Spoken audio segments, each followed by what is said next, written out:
Going on, guys? Welcome back to another episode of the Vandy Blitz. We have a lot to pack into today's episode, so let's get right into it. I think the first thing we're starting with is the Baylor men's basketball team winning the national championship. We saw a great performance from them. None of us really were expecting them to win at all, and they pulled it out. We saw a great performance from Davion Mitchell, who really increased his draft stock. He was draining threes. He was controlling the play, and I honestly I was just very surprised. I thought Jalen Suggs didn't play very well. His draft stock probably wasn't altered by the game, but it was just surprising to see him play so poorly in a game that was so, I thought, built perfectly for the style of player that he is. I don't know. What are you guys' thoughts on that? Yeah, well, first of all, oh, you can go. You got it.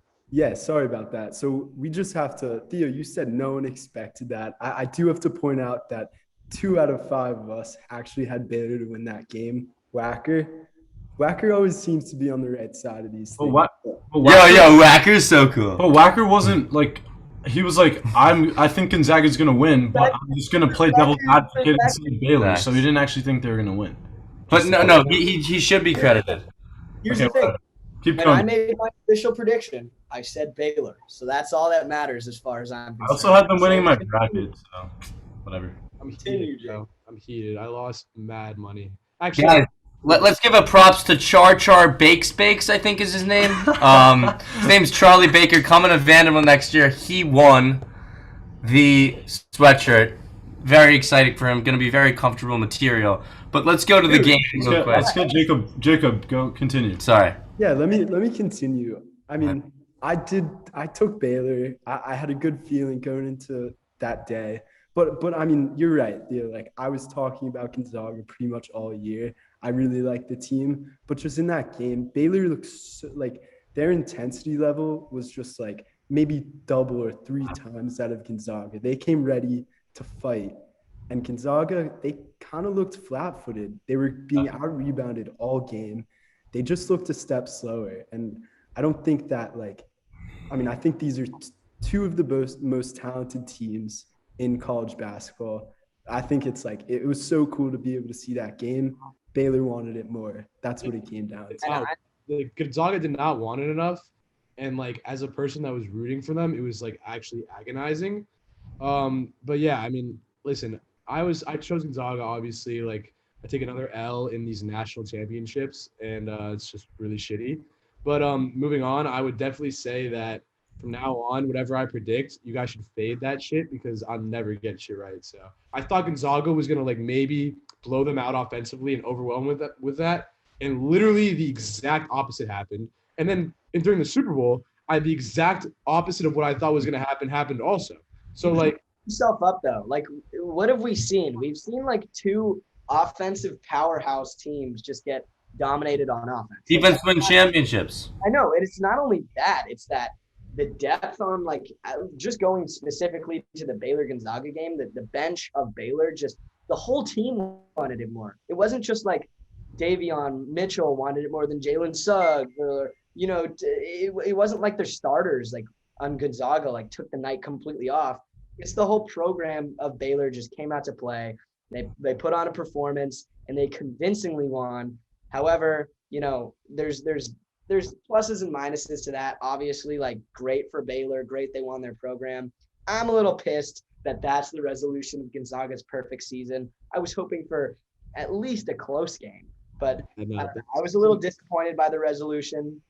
But it's March, like who the hell knows what's going to happen on any given night. It's part of the beauty of it, and I will be watching again next year. Both of these teams. Here's what I'd like to say really quick, Will, just to your point. And like obviously I'm a big proponent in believing like defense does win championships, but like at like a certain point, like so does offense win conference championships or like semis? Like why does that happen? Like I don't understand. Like okay, well if we're talking about basketball, you need to be good at both. Like every championship team, yeah, top 10 in both, or like number 1 in offense and like 12 in defense. At least in the NBA, that's how it's been. What was Gonzaga's defensive rating even to begin with? Like I don't even know. Like I just knew they were a scoring house, but it was just a scoring fest every single time. That's how it's always been with them. But like I don't know. You think about like, and I don't want to like keep going back to the Super Bowl because like that's just long gone. But like, offense wins conference. Like, it just, I don't know. Guys, we can't forget, like, they clearly were hungover from that buzzer beater on Saturday.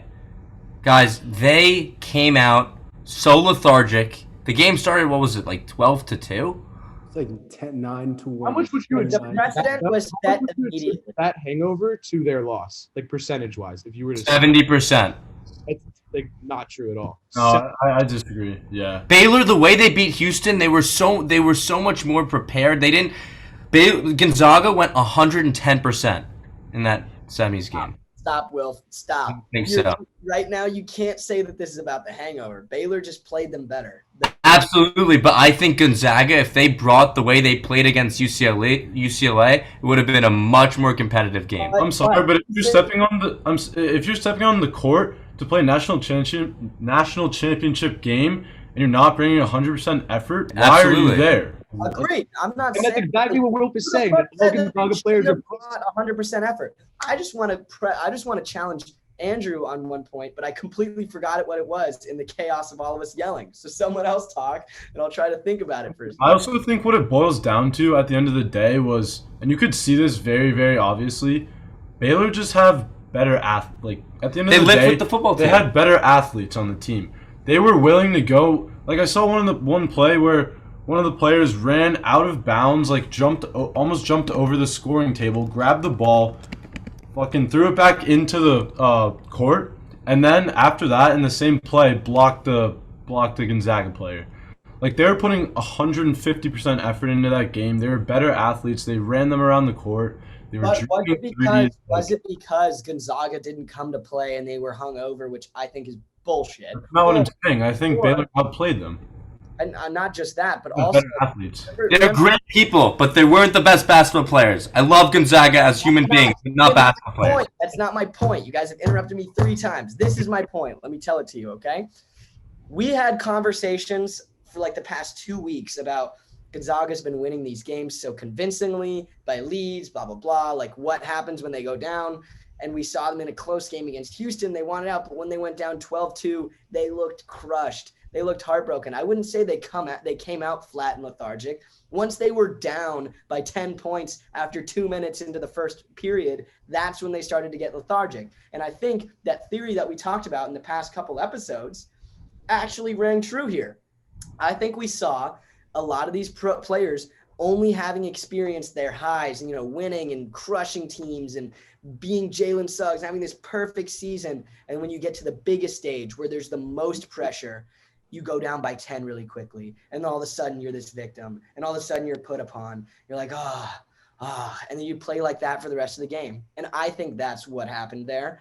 I don't think they were hungover, Andrew. Ethan, I want to take a look at this from the other side also.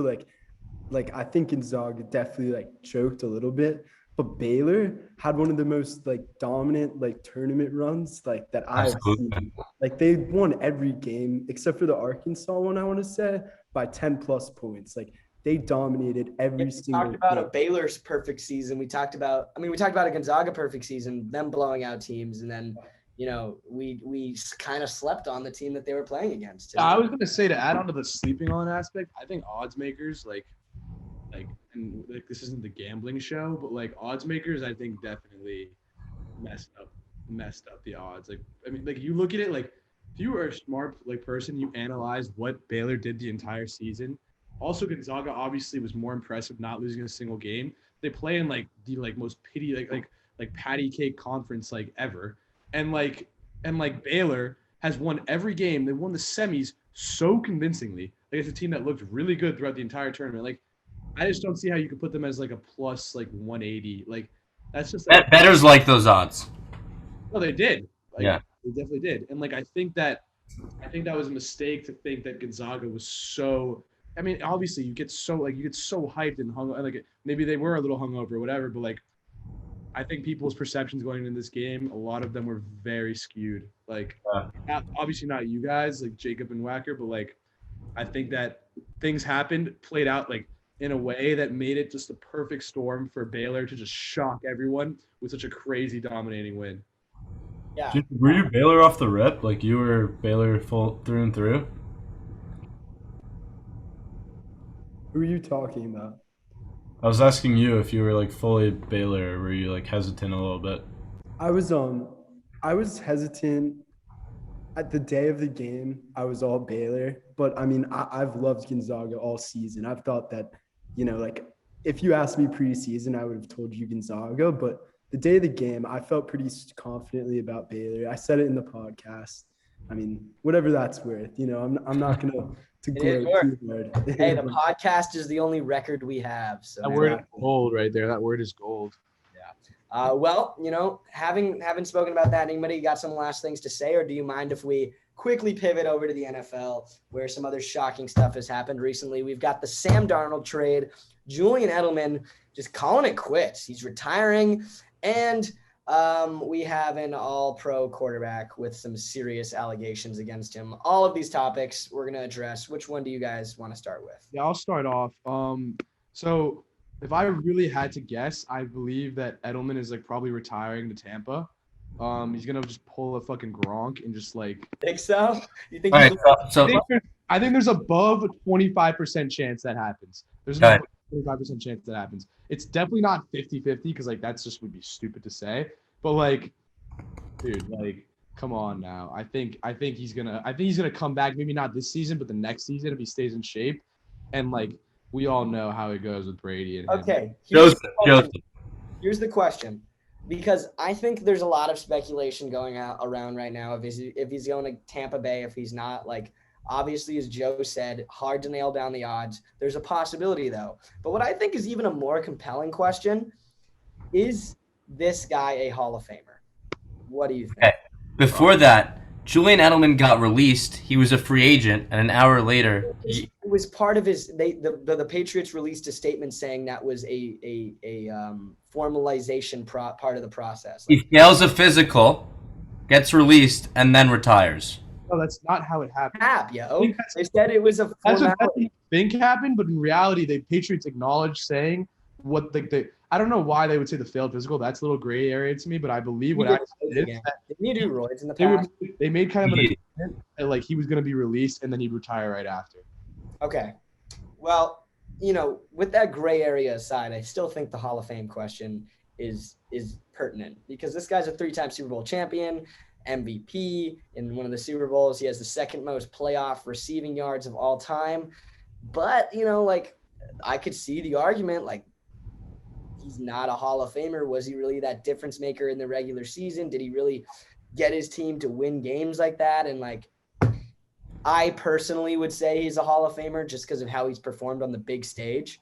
And, being a part of that sort of Tom Brady winning legacy that's over there in New England. And he was a big part of that, but it's a tough call. And I would definitely not say it's a certainty. And I'm honestly, me guys, like sometimes I'll dig my heels in on my takes and I'll get chirpy to anybody who disagrees with me. But if you guys feel differently on this one, like honestly, I can't even push back too hard on it. I would say really quickly, I believe he's a Hall of Famer. You listed off some good accolades. I believe he really is a Hall of Famer, but it's a key distinguishment that you got to say he's not first ballot. He's not second ballot. Might not even be, maybe he'll be third ballot, but he's not first ballot whatsoever. That's a key thing that we got to distinguish right there. I believe he definitely deserves it, and I think he will get it, honestly, because I think the Hall of Fame process is becoming a little bit more towards favoritism a little bit. I don't know. I would say I do believe he will be eventually in the Hall of Fame. I would say that with probably like 80%, 90% certainty. But I just know for a fact that he's not first, second, probably third ballot either. So, Guys, there's a reason Chad Johnson is not in the Hall of Fame. It's about the player that impacts the team. It's not just about them as an individual. Julian Edelman, he elevated the team. 3 Super Bowl champions. Ethan, you said second best playoff yards ever. Maybe regular season he wasn't great, but he makes an impact. He helps the team. The personal accolades are not impressive, but he's a model for every slot receiver ever. I think to an extent, he can be first ballot, and that's why I think that. Is he a model, or is he like He's I not the feel like model. Wes He fell in- Welker might have been Yeah, he better. fell in Wes. That's exactly what I was about to say. He fell right in Wes Welker's footsteps. I don't think you could say he's the model, Yeah, but dude. I Wes think that he Welker definitely, also. I don't know. He definitely added a lot to the team. Like you said, if you think, because dude, Wilf, like, I don't know how I say this. Like, you're saying that like it's not about the individual, but like it kind of is though. Like your individual accolades will get you in the Hall of Fame. Like, Sure, but it's also how it helps the team. you're right, totally right. Obviously, like, but like, how could you like describe like he was a Super Bowl MVP? Like, I don't think you can be helping your team any more than that. Like, can you? Like, do you think of any like? I don't think of any other way that you could say that's a more like way of helping a team. Like, he was Super Bowl MVP at one point. Like, I'm with you. yeah, okay. I just want to make sure. I was gonna say, it seems like you're agreeing with him, not arguing against him. But I just wanted to add in, like, it's kind of simple and it's basic, but I just would be surprised if he wasn't Hall of Fame. Like Wilf said, like, yeah, your personal accolades can get you so far, but I think a lot of leagues nowadays are very like championship focused, very like, how did your team do when you're on that team? And like, yeah, like maybe he doesn't have like the best personal accolades ever, but like Wilf is saying, and I don't want to keep rehashing his point. When he was on the Patriots, they were a sick team, to be frank. Like, He's the number one receiver. 3 Super Bowls. Like, I just would be very surprised if he wasn't a Hall of Famer. And yeah, maybe you're right, Joe. Maybe first ballot, second ballot's not a thing for him. Maybe it's not in the books for him, but I don't know. Can you tell the story of like the Patriots dynasty without like mentioning Julian Edelman? Like, I don't think you can, and I think that's the question that it like boils down to, in my opinion. Like, he's just such a big part of what they did there. Like, he literally won a Super Bowl MVP. Like, I just think he's part of that, and he's gonna reap the benefits of that. Last thing I'll say too is like he also like to add on to his accolades and stuff like that. He also has that iconic moment. Like he has like that defining player moment where like God. that catch in the Super Bowl, like literally a slip of paper could barely fit under it. Like a couple sheets of paper. Like that's like the craziest thing. Like that is a moment that is so iconic, combined with his accolades and how he's so important to the story. Bro, what? Totally just hit my head, by the way. That was clown. I just think that he's going to be a Hall of Famer, but he won't be first or second ballot. Maybe he'll be third. But That's fixed. Yeah. from that topic. Though. Well, yeah. Moving on. Yeah, that's going on. Yeah. Anyway, let's talk about the NBA. How about that? Oh wait, actually no. Whoa. Darnold and Hey, your head injury must have like translated to me or something. I forgot. We have a lot more. we only can have one injury in the podcast group. Yeah. Well, I say we talk about Darnold and then we talk about Watson and briefly before moving on to the NBA. Yeah. So let's hear some thoughts about Darnold. What do you guys think? So this is what I think. People are gonna think this is a hot take. Darnold, great. Everyone said he was great at USC. He was good. I think his years were wasted with the Jets, an awful line, awful coach, awful weapons. But I do have to say, Teddy Bridgewater had 1 year, and Christian McCaffrey was healthy for like 6 games, and his O-line wasn't great either. Oh, 3 games? Yeah. And statistically, Teddy has better numbers than Darnold. I don't think it's as much of an upgrade as people are saying. I do think it's an upgrade, though. I don't know. I don't think it's as much of an upgrade. I still remember when Darnold was coming out of college and all the excitement and buzz around this guy. There's a reason he was drafted to a rebuilding team like the Jets. There's a reason he was picked so high. This guy is an elite football talent. We cannot forget about that. Now, of course, Teddy Bridgewater is too. And that's where this conversation becomes interesting, because then it becomes, well, was this trade worth it? Blah, blah, blah. Like, that's a whole different conversation. For now, does he fit? Darnold is cheaper. Wilf just put that in the chat. He was $20 million a year. That's Bridgewater's $20 million. That's what it was, probably. Yeah. So there's a bunch of factors, but overall, does this make the Panthers better? I think so. Do the Panthers have a pretty good outlook moving forward? I mean, I don't think this moves the needle that much. We'll see how much, I think, if that money really is put to the right place. Is their front office competent enough to like reap the rewards of getting a cheaper and possibly maybe even better player? Only thing I see though is like I don't know about like I don't see the translation of Darnold being so turnover prone in the with the Jets changing that much with Carolina. Like they don't have that many more. Like, do you guys think they have that many more weapons?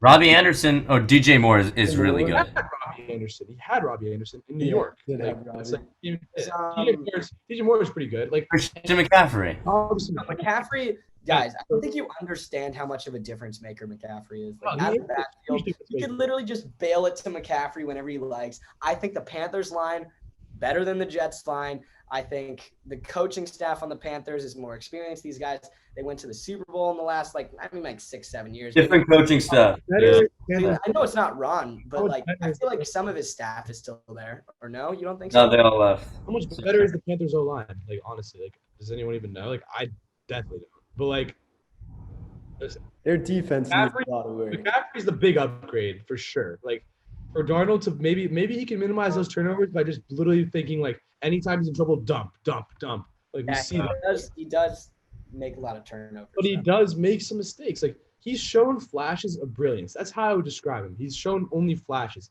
He's never shown like actual consistency at any point in his career as a successful quarterback. Would you Yeah. guys agree with that? I don't think that's a crazy thing. Yes, he was on a shit team, like, but he's only shown flashes.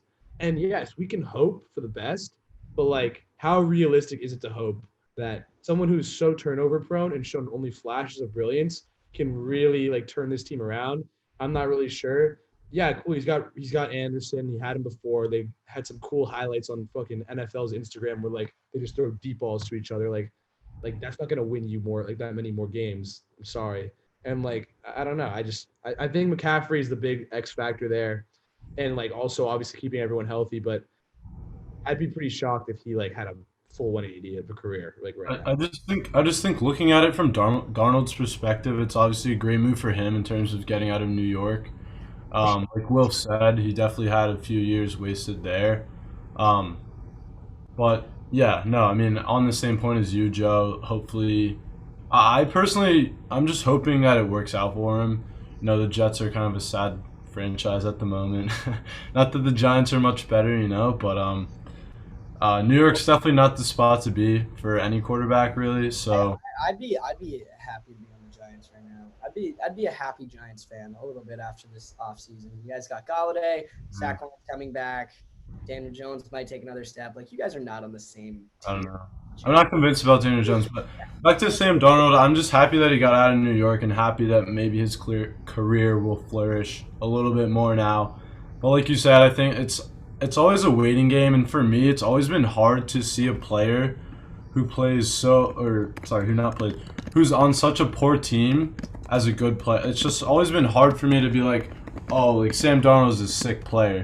Like for example, if he was a Tom Brady-esque player on the Jets and the Jets were terrible, I couldn't like rationalize to myself that, yeah, he's actually a good player. But then when you go see them play on a team where he can actually flourish and play well, then people are like, oh, maybe he actually is a good player. But I think that's kind of a common thing where it's hard to sort of pick out, unless they're like star players, it's kind of sort of hard to pick out those players and be like, oh, he's like a sick player, he'll be a great talent. I mean, listen, I like the comparison that I honestly like I see a parallel like of when Tannehill left the Dolphins and went to the Titans. Wait, let me finish. He went to the Dolphins. He went to the Titans. Titans are a way better team, so way better, and he became a way more system player. If the coaches at Carolina can figure out a way to make Darnold a system player, not relying on his like star power, because they're not gonna get there with his star power, in my opinion. Like he's turnover prone. Like he had his chances to prove some star power, whatever. Yes, he had a shit cast around him, but like I gotta say, like I don't see the success happening unless they make him a systems guy like Tannehill is. And Tannehill's supporting guys is so much better already. Like and we don't even it's assumed. Like we all know that way better. But Tannehill became a way different player in Tennessee. And I think this is the Tannehill in Tennessee's a beast. I love Tannehill in Tennessee. quick I thing. love this Tennessee team. That's off topic. Anyway. This is a test for Matt Rule. This is what this job shows me. This is Matt Rule a true quarterback whisperer that Adam Gase wasn't for Sam Darnold? But Yeah, yeah, no, I think that's a good question.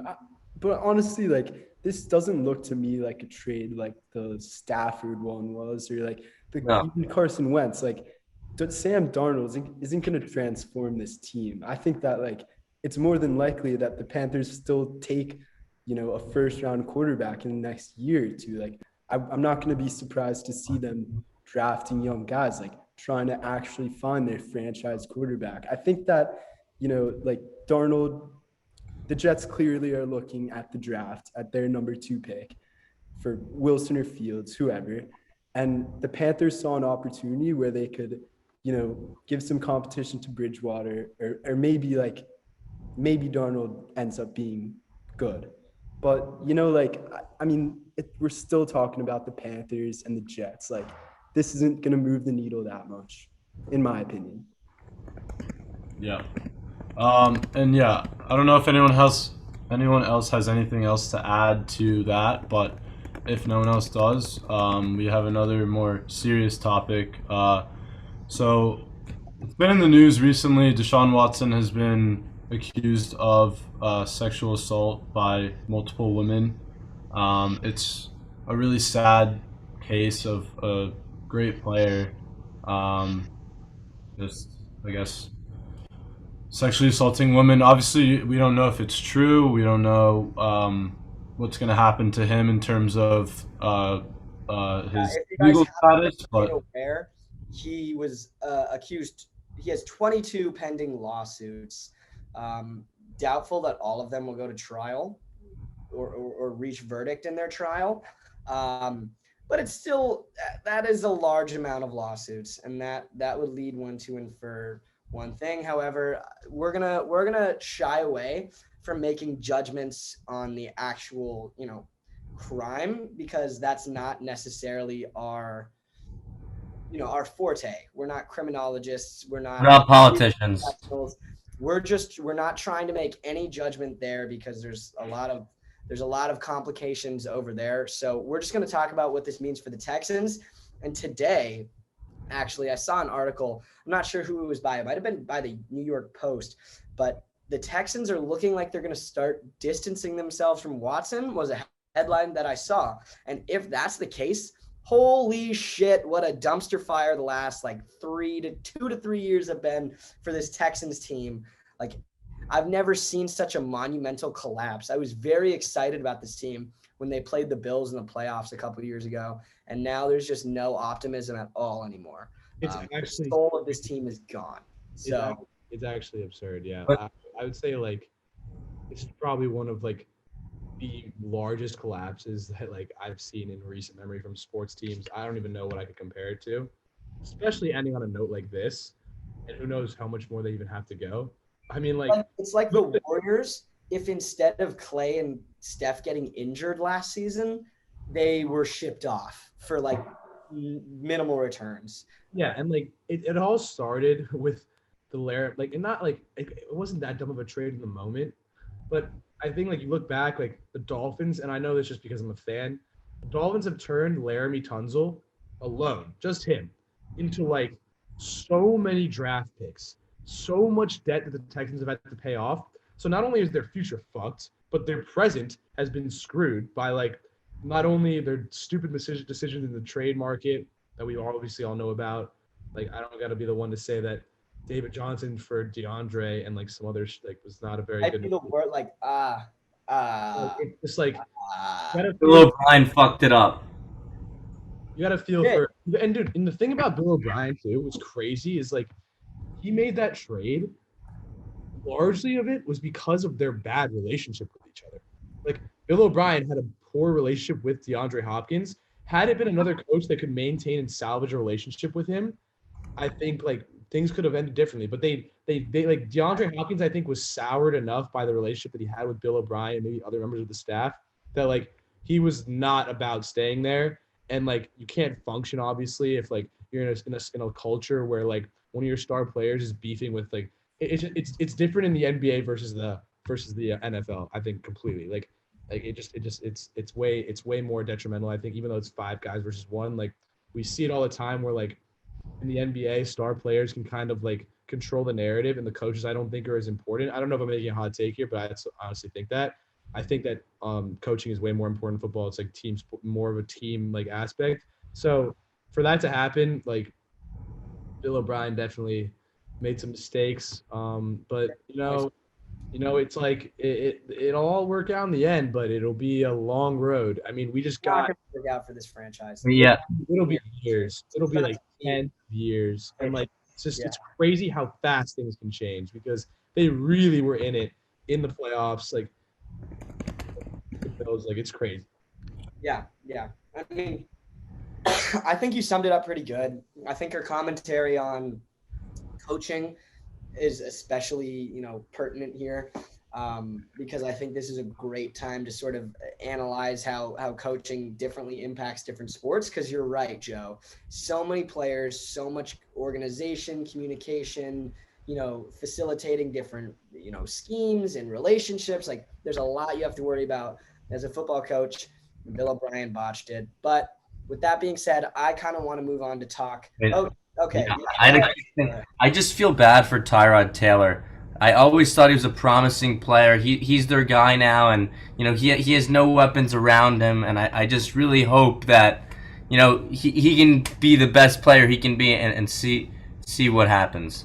Yeah. No, I don't really have too much to say. I just think it's a sad case of Deshaun Watson being one of those star players and just making really bad decisions off field, and we're here now. But yeah, let's move on to the NBA. Wacker, I know you have a lot to talk about, so you can take the point on this one.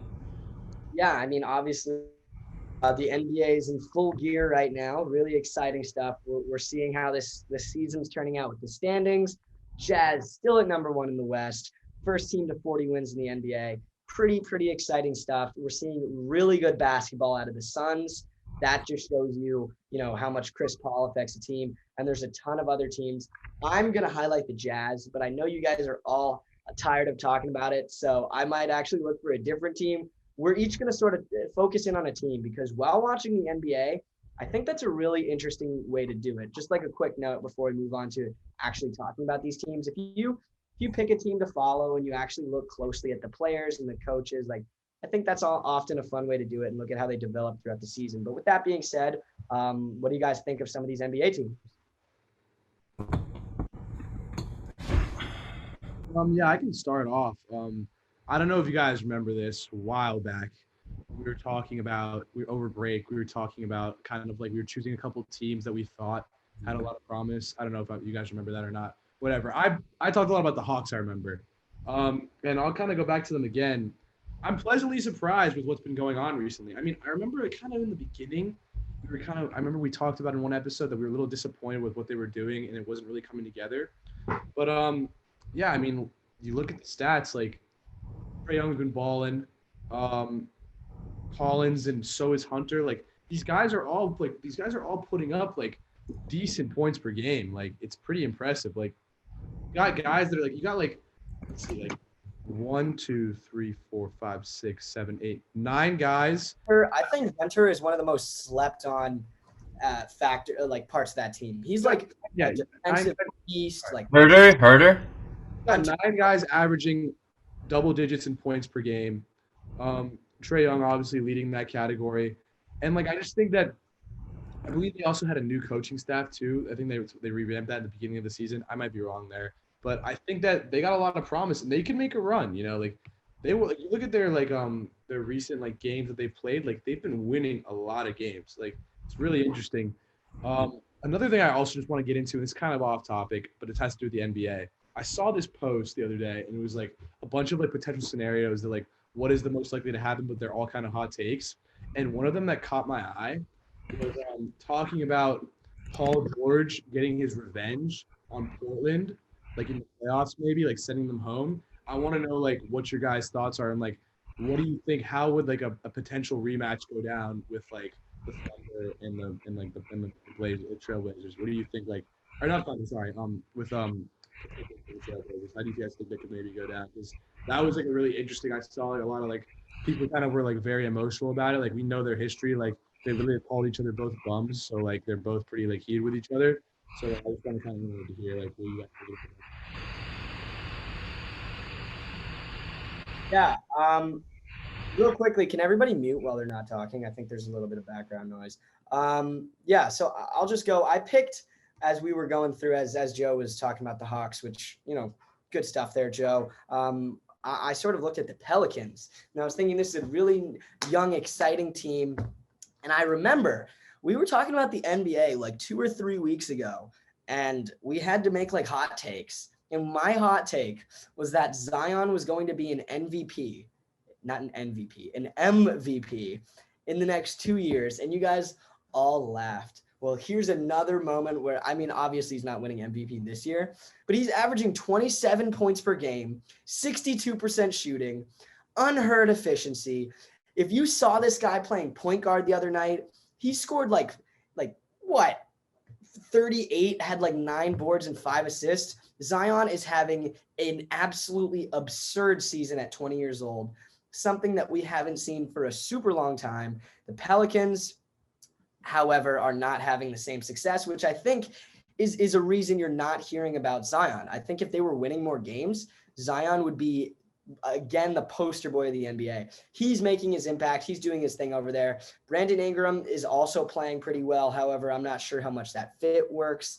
And then there's other players like Lonzo who are playing well this season. However, you have people like Steven Adams over there clogging up the paint, not allowing Zion to operate to his fullest extent. Eric Bledsoe is kind of phoning it in. So there's a lot of stuff going on, but I just think the Pelicans are a really interesting young team to watch, because I think at the end of this season, you're going to see them give a lot more trust and a lot more of like the keys to the offense to Zion. And you're going to see this guy get unlocked, barring any unforeseen injuries. I'm knocking on wood because that's really the only risk here with Zion.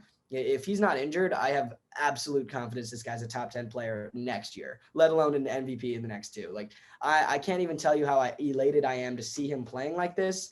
Hopefully sooner than later it translates for the Pelicans, but they also have like a fuck ton of first round picks. So I don't think they're necessarily tripping about doing that necessarily soon. But that's something a team to keep an eye on and watch, because Zion, with the media hype last year, I'm sure everybody knows, really exciting guy to watch play some basketball. He's also really efficient. Just wanted to add. Like, I'm looking at some of his stats. Incredibly efficient. Very, very efficient player. Historically efficient. Like 62 from the field. Like, that's actually ridiculous. And averaging 27. Like, it's not like he's shooting 62% from the field and Rudy Gobert. He's shooting 62% from the field while actively shooting like 20 shots. It's absurd. 36% from 3. Like, what the fuck, right? This guy's pretty impressive. And this is what we expected. He's back to what we thought he would be out of college. There were doubts in his first year. He's there. There were doubts because how do you feel about my MVP take now, then, Will? I don't think he's an MVP.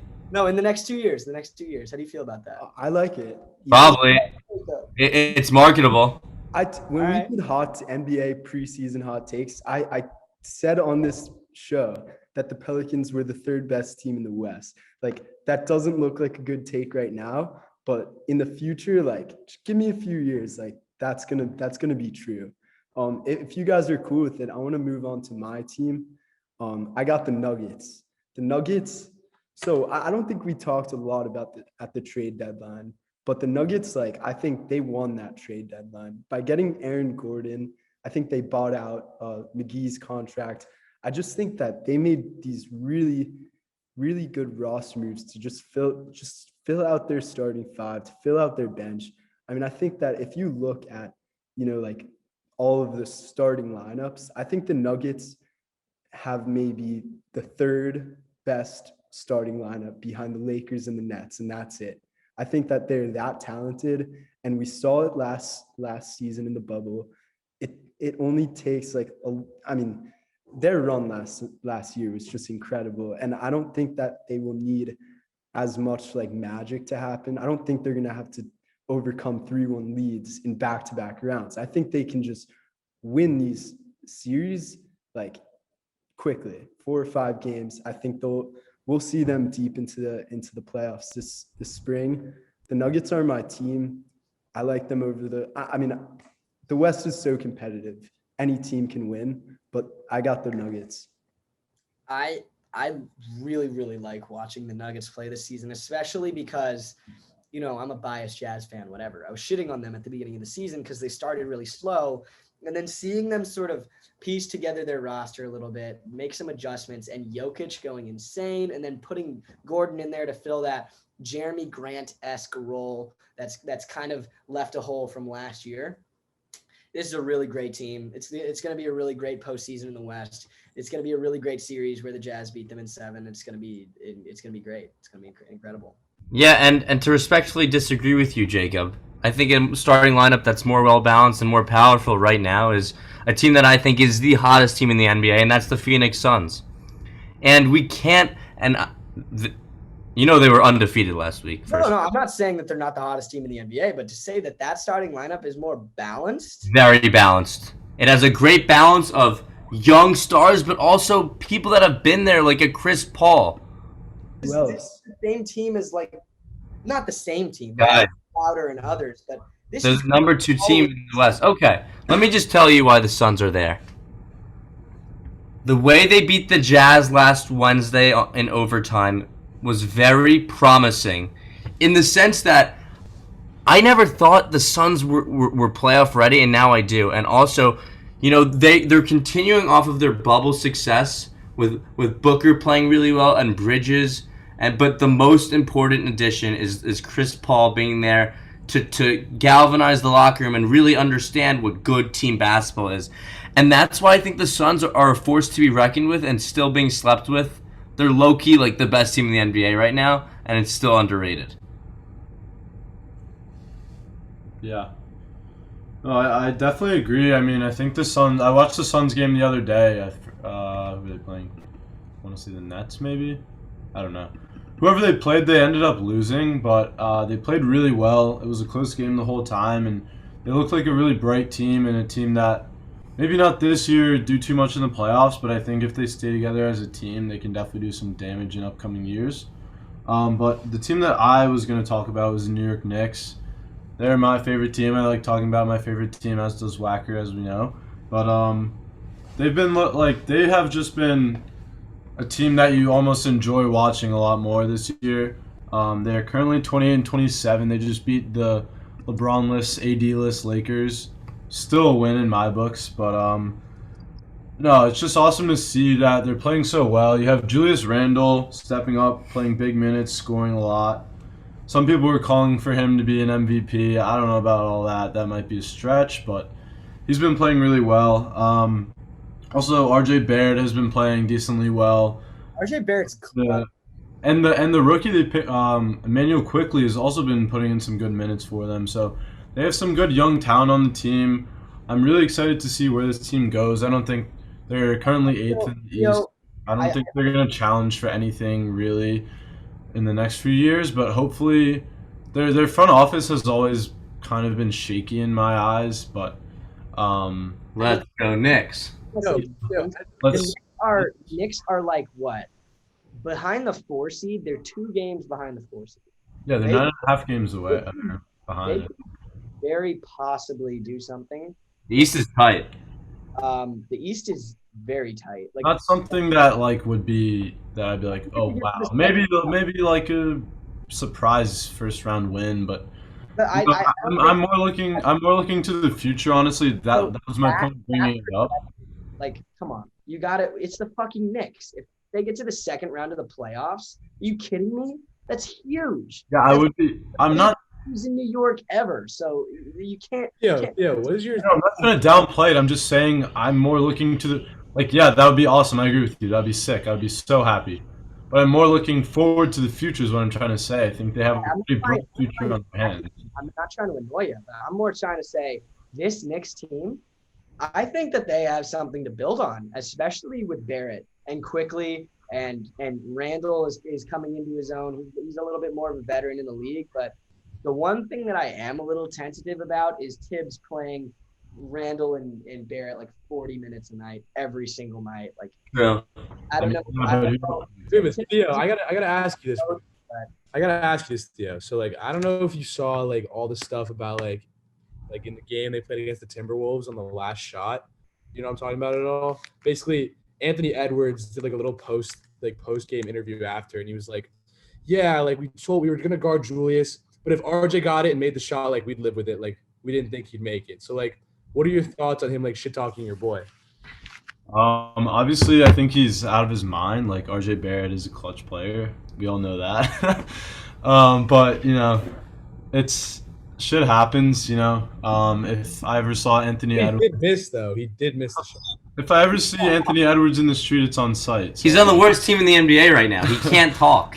He's balling, and he got the dub, and RJ took the shot, and RJ missed. And RJ missed, but the Knicks are 8th in the Timberwolves are not even a team, dude. They Yeah, could let's really quickly. And why did they lose to a team? This is the same shit with Rutgers, bro. You're like, you never lose. They lost. What happened with Rutgers? They almost beat Rutgers Houston, should have bro. beat Like, Houston. If it weren't for the idiot point guard. should not have beaten Houston, and we also really need to talk about how bad the Timberwolves are, because this will be the last thing. They still beat the Knicks. This might be the last thing we talk about today. Joe just gets pride in shitting on me. I'm impressed by Anthony Edwards this season. Karl Anthony Towns is whatever, but him and D'Lo have only played 6 games together. Cat and D'Lo, and when this team comes together, like sure there's some potential, but they have been abysmal this season. Really, really bad. And I honestly don't really know what to think about it. Is this team just screwed? They need a clear house. I think they Is the Cat trade coming? Man? That might be coming. that could really help the young players develop. I think trading a player like Cat would give so many more opportunities. Also, going back to Anthony Edwards, he could be Rookie of the Year now that Wiseman's out for the year. And LaMelo. Yeah. I think LaMelo was leading it before Anthony Edwards. LaMelo was absolutely Rookie of the Year. And then Anthony Edwards, and I would say he's that guy now. But last thing, hot take, I guess, before we end the episode. I'm feeling a little hot take-ish. D'Angelo Russell sucks. Like, actually, not a good NBA player. He just sucks. I don't really know why people like him so much. He's not good at basketball. Like, I'm sorry. He just can't defend. And that is all I'll say for the day. So, yeah. Yeah. Anthony Edwards, you said? Andrew, you wanna say one quick thing? Yeah, I was just going to say, as we wrap up, props to the first Japanese golfer ever, Hideki Matsuyama, winning in Augusta. It was great to see it back, when it should be played in the spring. That's the Masters for all of you non-golf watching. Yeah, Shoffley made a little comeback, but Hideki ended up finishing out at the end. It was nice seeing that.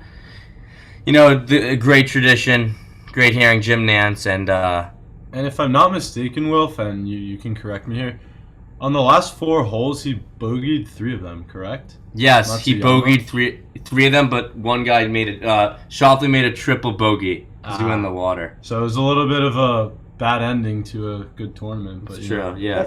Definitely a big win for Hideki, big for the sport of golf. Definitely having more diversity, especially at a tournament like the Masters with all of that history. Well, that's it. That's all we got for today. Thank you guys so much for listening. I know we keep saying this, but we have a lot of awesome things planned on the horizon. Tell your aunts, tell your uncles, tell your brothers, tell everyone you know. Vandy Blitz to the moon. We'll see you next week. To the moon, boys.